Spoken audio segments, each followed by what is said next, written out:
Welcome, Raptor Nation, Rockets Nation, to the first post-game show here on the Basketball Zone YouTube channel. I'm your host, Leo B. With my co-host, Robert. How you doing, brother?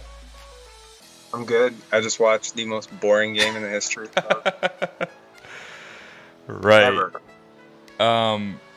107-92. It wasn't a fun game to watch from an entertainment perspective. We understand that certain individuals had good games, right? Some players left you thinking or feeling like, he didn't really care about this game. Some guy left you very hyped, and one of those guys is OG, and we'll get into all of it, right? Expand on all of it. But the matchup coming into this game was the number 2 pick, Jalen Green, going up against the number 4 pick in Scottie Barnes. Who won the matchup, Robert? And are you surprised by, I guess, Scottie winning the matchup? I mean, obviously we know who won the matchup, but were you shocked?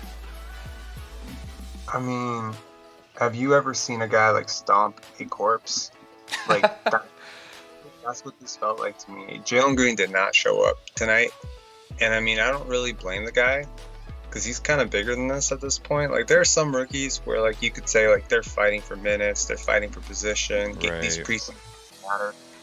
At this point, he went through the G League Ignite season last year, and now he's gone through Summer League. I mean, I think this guy's just ready to start the season. You know what I mean? He has been good in the preseason so far. Yeah, so this game, not be oh my God, Jalen Green sucks. No, he's awesome. He just didn't show up tonight. His last game, he had 20 points, 4 rebounds, or 5 rebounds, 4 assists. His first game was iffy in the sense of looking at his box score stats overall. He didn't shoot a high percentage. But I mean, I think he had 12, 13 in that first one. But I felt like last game he did it against a good Miami Heat team, right, on national television. He showed up. But today I just felt like, okay, went up against Scottie, which I believe he went up against Scottie in Summer League. And who won that game? Do you remember? I don't think that they – I don't remember that they played – wait. They did. I don't remember. They did. They played. It was the Raptors. The Raptors went 4-1 in the Summer League, or 5-1. They didn't lose a lot of games, and I don't think they lost a game against the Rockets. Is there anyone in particular on the Houston, like a KPJ, a Alperen Sengun, a Christian Wood, who impressed you? Nope. She's like, no. The Raptors destroyed them. No. You know what? It was the Raptors played inspired, right? They kind of got their tails kicked in last game, and they showed up with, and I mean, this was the last game of the preseason for OG Anunoby and Fred VanVleet, and they pretty much rested. They didn't play the second half, but they were done in the first half. This game was not even close. I think what I saw was, first of all, OG matched up against Jalen Green. That's his nightmare matchup.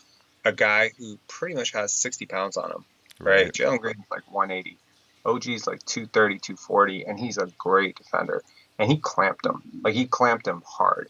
And I don't think that that's necessarily indicative of what Jalen Green's going to go through on a nightly basis, because you don't see many OG Anunobys in the league. That being said, it is a highlight of be patient, Rocket fans. You're going to have to be patient with this guy. Not physically there. And I think nobody is going to confuse Jalen Green for a great defender at any point in his career. I just don't think he's that interested in that side of the ball. But what you don't want is for him to be a defensive liability, because you need this guy on the court to score buckets for you. And you don't want the opposing coaches to exploit that matchup so hard that he picks up fouls. You don't want him to be Trae Young, pretty much. Yeah. You want him to be Steph Curry, to where people still give him flack for it, but Steph is not a bad team defender. He understands certain schemes and he plays his part. But you want to surround Jalen Green with very good defenders, let's call it that, and just allow him to understand certain schemes, and just to not be again, like you said, a huge liability, a negative. Just play your part, get scored on, make it kind of tough, but also do your job on the other end of the floor, which is Trae Young does that and more. But he is definitely a guy that coaches will headhunt every single game. He will be, for sure. Jalen Green is just, I mean, he gives up too much size. He's not that long, right? 6'7" ish wingspan. So he's going to be a defensive liability pretty much his entire He still career. gives I you mean, more hope than Trae Young, though, because Trae Young is legit little, and Jalen's a little bit bigger. Once he gets stronger, he could be that non-negative liability.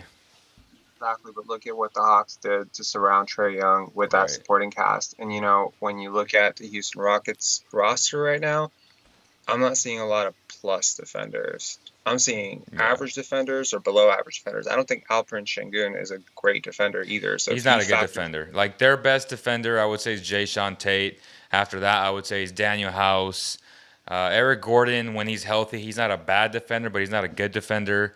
that, So, they're yeah, like you said, they have to do a better job moving forward to surround him with that. And then we'll go from there. Did KPJ scoring 12 points, 4 rebounds, 4 assists today? Did you see that game that he showed in the past few games? And, did he show anything to you at all today? I mean, the talent's obvious, He's right? The so talent talented, yeah. is obvious. And I think like you look up and down this roster and you're like, wow, if two of these guys pop at some point, That's it. they've got a real future. But I look at the lack of veteran leadership. I look at John Wall being held out. I look at cultural instability. I look at Stephen Silas, who I think is a good coach, promising young coach, but maybe, I don't know. I don't want to say he's not the right coach for this team. I think at some point you got to look at the NBA and say the veterans in the locker room are going to make a big difference on those young guys and teach them how to be pros. And you have a lot of young guys who are really impressionable right now, and they're coming to the league and they're going to learn how to be pros. And I think that's one of the things that you can look at organizations like the Raptors. They've done such a good job of having that solid veteran presence that when young guys come in, they know how to fly straight, right? They know this is a good shot. Malachi, had a good game, right? And then he had this one errant pass where he just kind of threw it to the sideline reporter, and you should have seen Fred VanVleet, and you're like, that's going to be a conversation.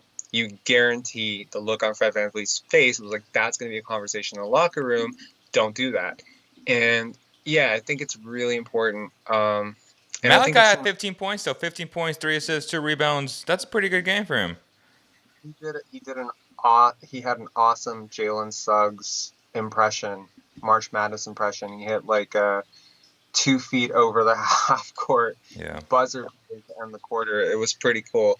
And you could just see like the teammates just like, because everyone knows like he had a really terrible game last game. Like people were on the Raptor forums were like, this guy's going to play this year. He's terrible. And it's like, patience, grasshopper, patience. It's just, but I'm starting to see that he gets down on himself a little bit. He does. But that one shot, it just energized him. And in the fourth quarter, he was a different player.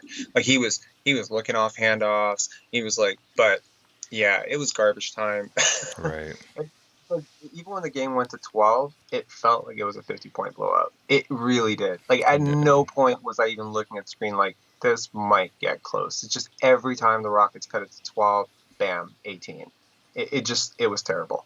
But what was encouraging, even though it was against pretty lackluster defense, was OG Anunoby. Right. Like Scottie Barnes. Scottie Barnes hunting a little bit more offense, really showing anyone who might be thinking, oh, is he going to be a Ben Simmons type where he's going to be afraid to shoot? Oh, he wasn't afraid to shoot at all. He let it rip. And we talked about that last show, right, where we were like, one thing he doesn't lack, and that's confidence. We know he's going to shoot that shot to keep the defense honest, and that's a great thing. 10 points today, 4 rebounds, 2 assists, 3 steals. Doing what he does, man. That's a Scottie Barnes stat line, isn't that? It's absolutely. Someone said he was like he's like a Shane Battier on roids. That's a great comparison. That's not bad. It's really not bad. Yeah. I mean, a more athletic, sort of longer, rangier, high younger, IQ, high feel. Super. And I mean, Shane Battier, for casuals who look at those Miami Heat teams and even those Memphis teams, they probably don't really see the utility of having a guy who just always does the right thing. And even the Raptor broadcasters, they were like, he's kind of like, he just plays at his own pace. And that's really rare for young players. Yep. Young players are always rushing. They're always. And he takes his time. Like, he really surveys the situation. He had one kind of like I think he made a big mistake on a 3-on-1 fast break. And his body language is amazing because he just didn't hang his head for a second. There was no frustration, no dropping of the head, no talking to the ref, nothing. Just next play, right up to defense. He's just so composed. It's like watching a 20-year-old who's been like a 15-year vet. He's so composed. It's ridiculous. And to me, that's why he's going to be special, because I can only count a few players in the last 7 years that stand out to me and that I can say have that patience, and that game is, like, they're playing at their own pace. Luka Doncic, Trae Young offensively. Like, those are the type of special players that we're talking about here, and this is why I had Scottie Barnes number 2 on my big board. And people laughed at me. I said, whatever. Like to me, it's not a big deal. I know what I'm seeing on film. I know what I'm seeing in terms of getting the intel. He's a great teammate, just a great human being, and he loves basketball. And that's the one question I always ask: do you love basketball? So, some people just like basketball and they're really good at it. But Scottie Barnes loves basketball. He's a gym rat, and that's why I think he's going to be very successful for this organization. I was literally just ranting about this today, where I was looking at an interview. Sam Mitchell and I think Greg Anthony were talking about Fox, right? Mm-hmm. And this was 4 years ago. And they were like, this kid's going to be special. And it's like, how do you know? And he's like, man, he just loves to hoop.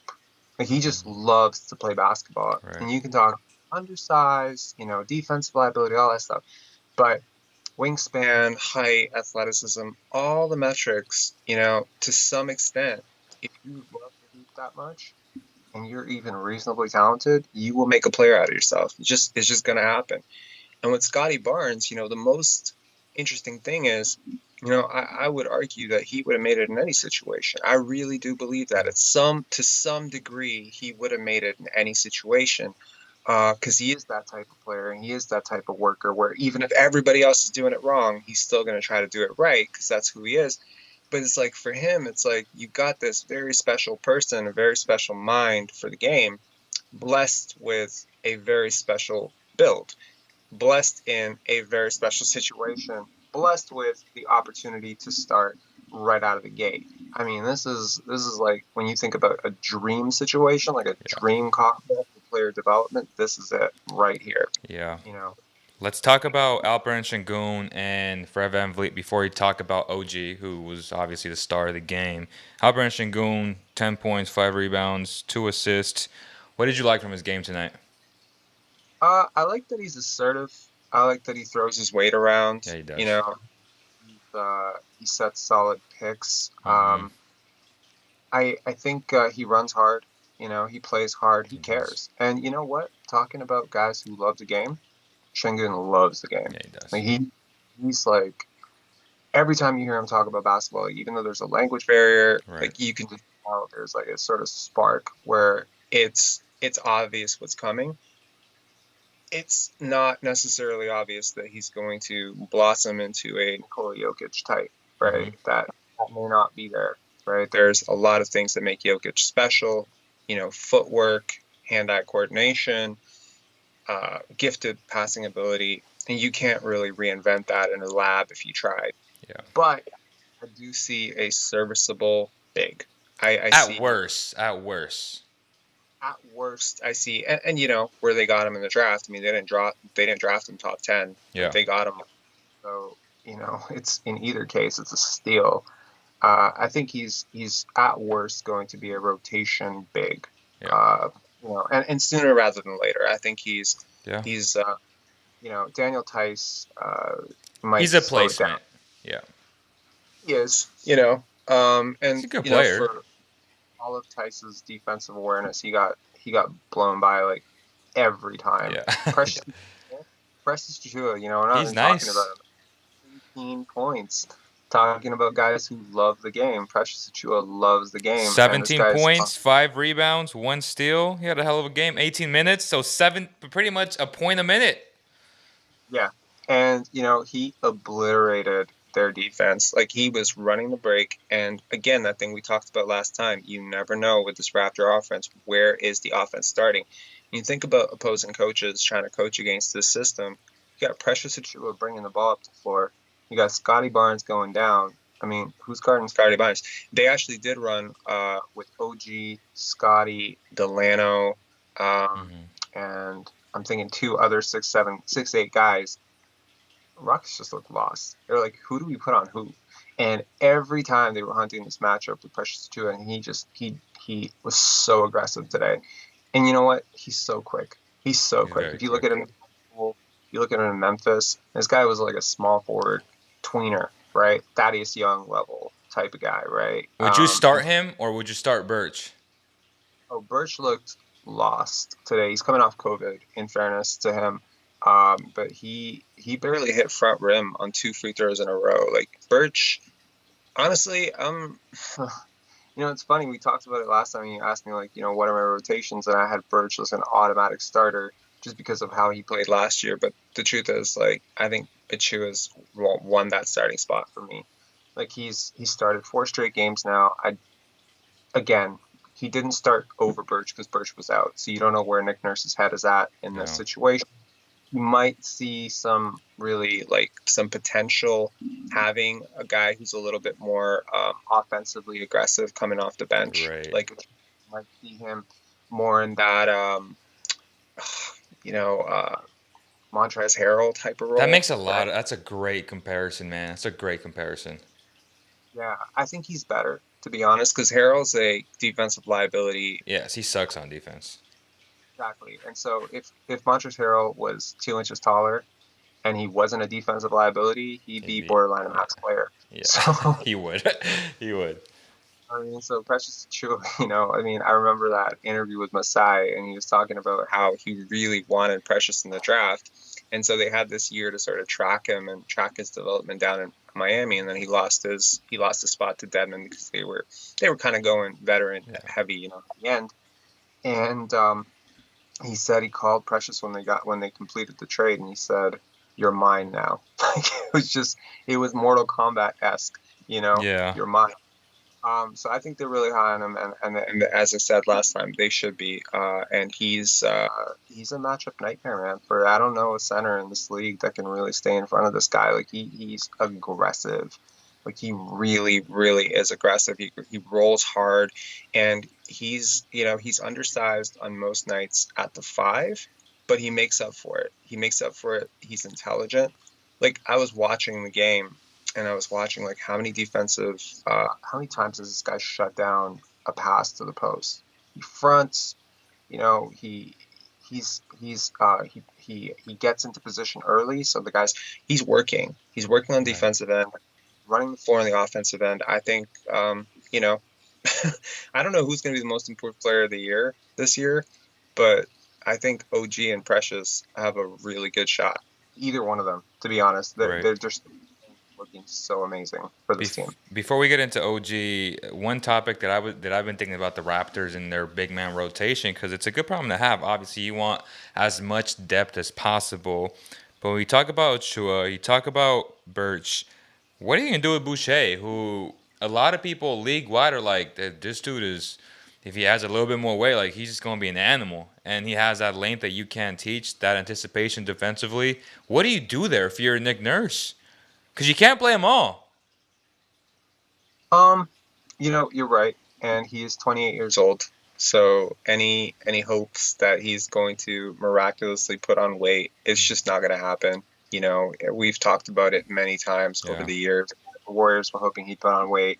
The Raptors been hoping he'd put on weight. He can't. It's just not his body type. Anything he puts on, he takes off right away. But that being said, he's still a very unique player, especially as a 4-5 or small ball 5. Shoots the ball pretty well. Extremely rangy.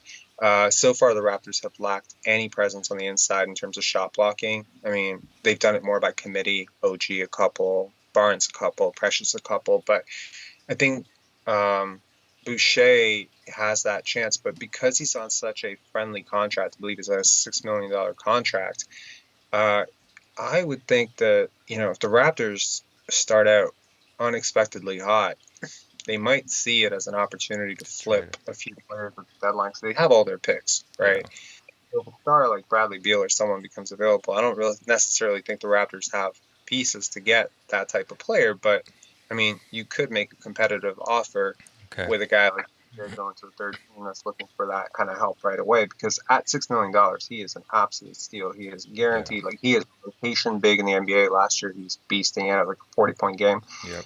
He's good.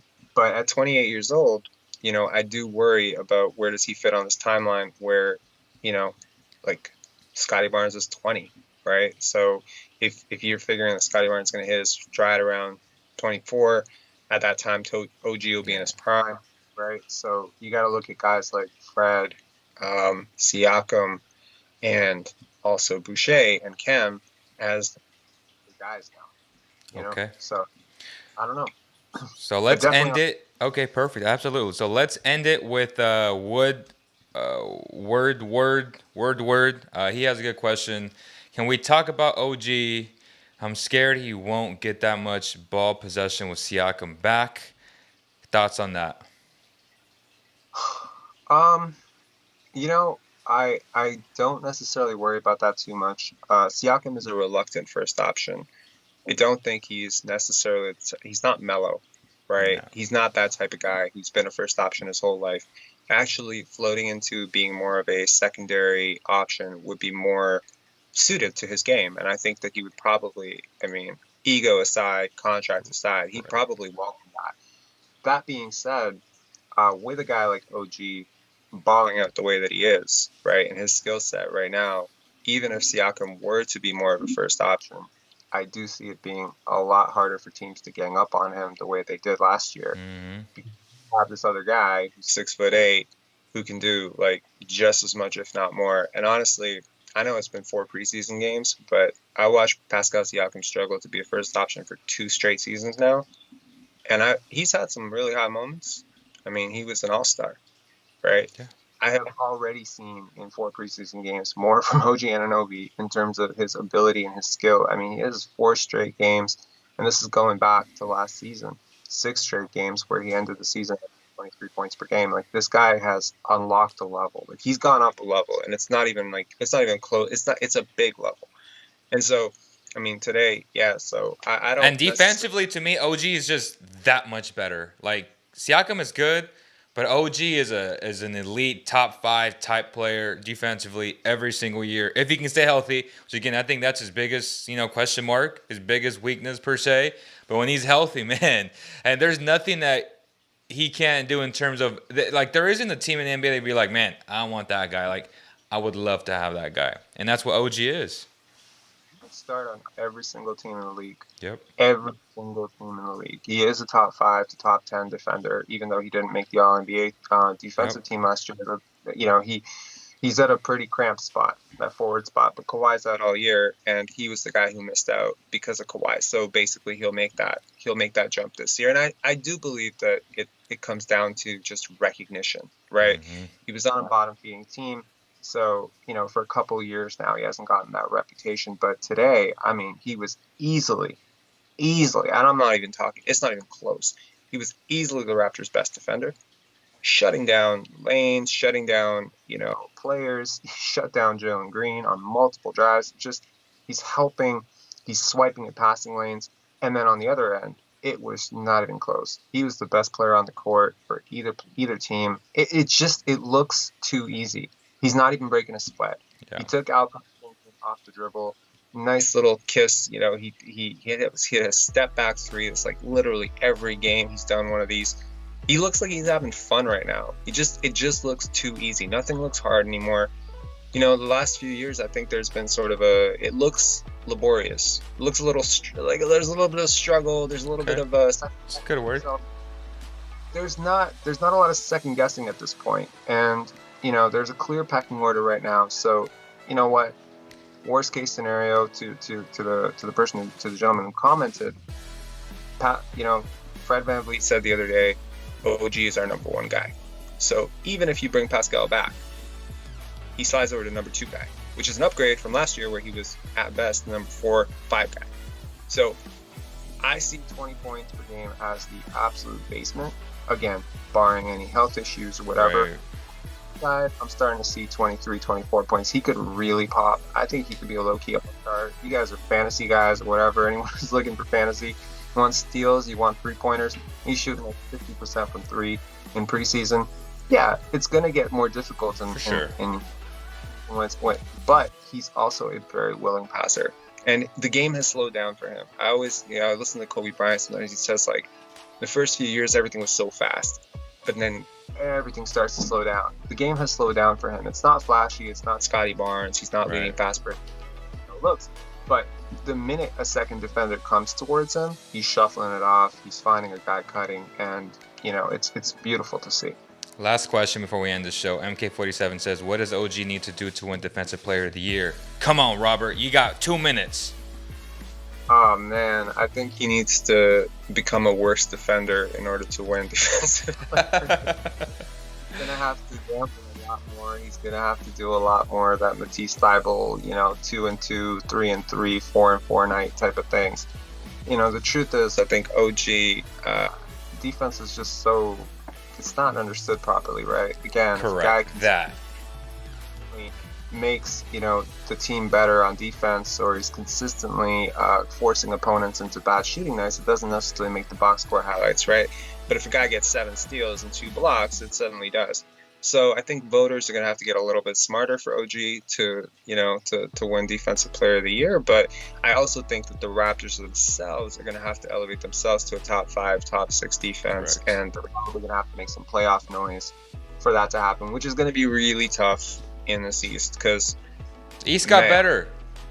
Oh, it's not even better. It's insanely better. I'm looking at every team apart from Cleveland, and I mean, some people are even saying Cleveland could be good. I'm like, how? I mean, I'm not buying that, but yeah, I mean, wild card. Cleveland. There are so many teams that people don't talk about making the playoffs potentially. Cleveland, Charlotte. Like when they list out their top 8. Charlotte, they're right there. That's my point. Yeah. Before LaMelo and Gordon Hayward. Gordon Hayward went down last year. They were 5th, right? They were. They don't talk about the Raptors. They don't talk about Indiana, right? There was a lot. Oh my God, Indiana is a team. Like when they're healthy, they're a top 5 team. Let's be honest. Right. So who's out? Right? Who's out? Like I think there's about 26 teams that think they're either going to be a play-in or a playoff team this year. So I think that the most interesting storyline of this season is going to be which one of these teams is it going to be Chicago? Is it going to be Miami? Which team is going to face like a 2-10 start and is going to have to immediately think about what the hell they're doing, because a lot of these teams assembled the teams that they've assembled by giving up draft picks in the future, so they don't even have that whole luxury of like, oh my God, we got. So that'll be interesting. But the Raptors should be in the thick of things. Well, there it is, guys. Thank you guys so much for listening, for tuning in. Raptors win 107-92. Again, huge shout out to Raptors Nation, to Rocket Nation. We'll be having a post-game show tonight as well. Kings Blazers. No Dame Dalla Lillard, no CJ McCollum. There's a lot of players that aren't playing. But y'all know how it is in basketball. I'm always keeping you guys up to date on all NBA news. Again, thank you guys so much. And on behalf of the entire CK family, Basketball Zone family, we'll see you guys on the next one. Peace.